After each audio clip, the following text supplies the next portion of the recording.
गुजरात के भुज के नागौर जीआईडीसी में मूंगफली के छिलकों का उपयोग कर वेस्ट में से बेस्ट बनाकर बायोकोल उद्योग चलाया जा रहा है।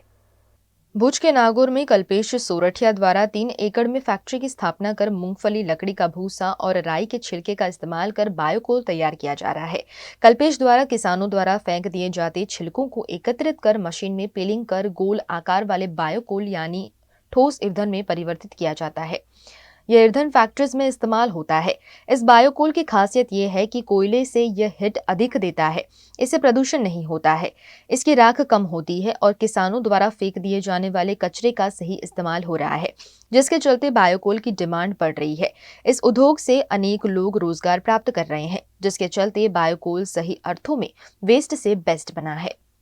बायोमेस ब्रिकेट जे છે તે એગ્રો વેસ્ટ જેને કહેવાય કે ખેડૂત જે ધાન કાઢ્યા પછી તેનું વેસ્ટ બચે છે તેમાંથી તેનો પાવડર ફોર્મમાં બનાવી અને તેને ઘન સ્વરૂપે બ્રિકેટ બનાવીએ છીએ।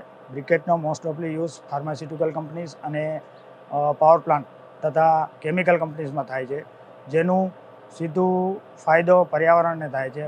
જેનું એક કારણ છે કે જે કોલસા અને બીજા કેમિકલ થકી જે પર્યાવરણને નુકસાન થાય છે તેના માટે આ બેસ્ટ ઓપ્શન છે કે કુદરતી રીતે જે રો મટીરિયલ આનું પેદા થાય છે તે એને ઘન સ્વરૂપે અમે કન્વર્ટ કરી કમ્પ્રેસ કરી અને બ્રિકેટ બનાવ્યું છે, જેનામાં કાર્બનનું પ્રમાણ અન્ય પદાર્થો કરતાં ઘણું બધું ઓછું હોય છે અને આનામાં કોઈ જાતનું કેમિકલ કે કોઈ જાતના મટીરિયલ બીજું યુઝ કરવામાં આવતું નથી।